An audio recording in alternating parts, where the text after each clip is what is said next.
그 밤에 그 고기를 불에 구워 무교병과 쓴 나물과 아울러 먹되, 무교병, 발효되지 않은 떡이죠. 발효되지 않은 떡빵, 딱딱하죠. 먹기에 아주 불편했을 겁니다.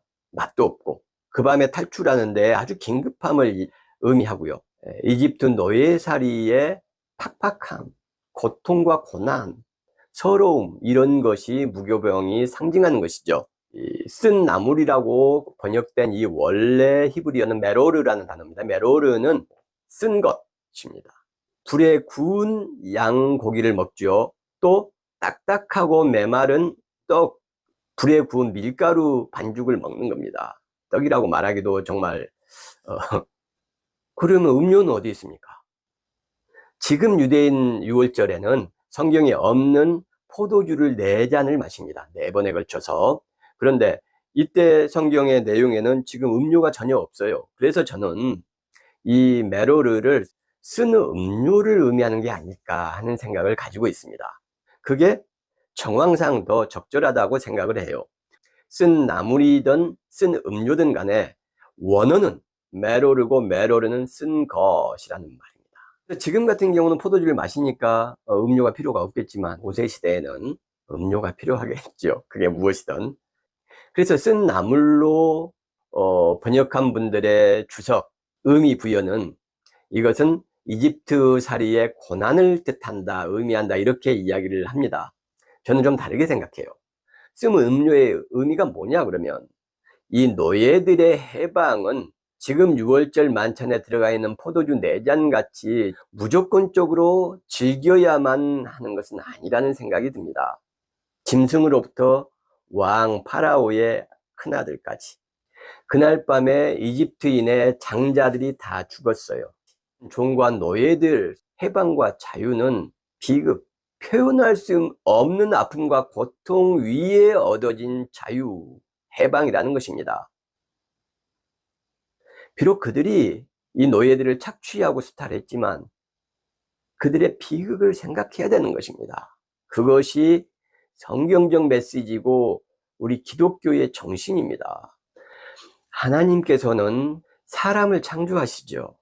기독교인을 창조하신 게 아닙니다. 존귀한 존재, 거룩한 존재, 하나님의 형상, 신의 형상보다 더 귀중한 존재가 어디가 있습니까? 당신의 형상을 따라서 당신의 자녀들을 창조하신 겁니다. 그런데 한쪽 자녀들은 하나님을 알아요. 아버지를 압니다. 경배합니다. 그리고 한쪽 자녀들은 아버지를 몰라요. 경배하지 않죠. 그런데 경배하는 아들들이 아버지를 모르는 자녀들을, 같은 형제잖아요. 아버지도 몰라본다고, 예수 믿지 않는다고, 교회 다니지 않는다고 지옥 간다고 하고 칼로 찌르고 총으로 쏘고 전쟁을 일으켜서 죽이고, 이것을 아버지가 기뻐하실까요? 기독교인들이 그 일을 하고 있잖아요. 하나님 아버지의 입장에서는 전부 자녀입니다. 그래서 하나님을 아는 자녀들이 하나님을 모르는 자녀들을 더 아끼고 보살피고 사랑의 권면을 하기를 바라지 않을까요? 그때 아버지께서 칭찬하지 않을까요? 그래서 메로르, 쓴 음료는 이집트인의 죽음을 기억하라는 것이죠. 너희들이 해방이 돼서 자유를 얻었지만 이 자유를 만끽하는 것은 수많은 사람들의 죽음 위에, 그들의 고통 위에 세워진 것이다. 비록 그들이 너희 조상을 압제하고 너희들을 고통스럽게 했지만 너희 모두는 다 나의 자녀, 아들, 딸들이다. 이런 하나님의 정신이 들어가 있다고 보는 것이죠. 이스라엘의 3대 명절이 6월절, 그리고 77절, 초실절이라고도 하죠. 그 다음에 초막절, 장막절 또는 수장절이라고도 합니다. 이렇게 3개가 있어요. 6월절 또는 무교절, 초실절 또는 77절, 초막절 또는 장막절 또는 수장절, 이게 3가지가 있습니다. 이 명절의 의미들이 다 그러면 이웃과 더불어 어려운 사람들을 생각하며 지내야 된다, 이렇게 말씀하고 있느냐? 너와 내 자녀와 노비와 내 성중에 있는 레위인과 민 너희 중에 있는 객과 고아와 과부가 함께 내 하나님 여호와께서 자기의 이름을 두시려고 택하신 곳에서 내 하나님 여호와 앞에서 즐거워할지니라. 너는 애굽에서 종되었던 것을 기억하고 이 규례를 지켜 행할지니라.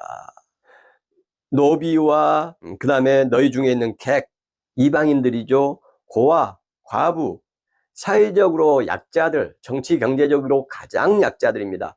그들과 함께 여호와 앞에서 즐거워할지니라. 너희가 애굽에서 종되었기 때문에. 이제 신명기 16장에 나온 말씀인데 초막절과 칠칠절 모두에 포함되는 내용이 신명기 16장에 기록되어 있습니다. 그러니 우리가 즐겁고 풍요로운 추석 연휴를 보내는 그 순간에도 우리 주위에 있는 우리 교인들 뿐만 아니라 믿지 않는 이웃들, 우리 동네에 아파트에 어려운 사람들이 있는지를 살피는 것이 명절을 지내는 기독교인들의 자세, 그리고 하나님께서 3400년 전에 당신이 해방시킨 사회적 정치적 약자들, 노예 집단, 히브리 노예뿐만 아니라 온 세상의 노예들에게 명령하신 내용이다. 그래서 우리가 기독교인이라면, 구원받은 하나님의 자녀들이라면, 또 천국 백성이라면 이 하나님의 명령과 말씀을 지켜야 되는 것이죠. 그것이 신앙이고 그것이 크리스찬으로서의 삶의 방식이다. 이런 하나님의 말씀을 가슴에 간직하고 어려운 이웃들과 약자들의 친구로 살아가는 천국의 백성들, 하나님의 자녀들, 예수 그리스도의 제자들 되시기를 주님의 이름으로 축복합니다.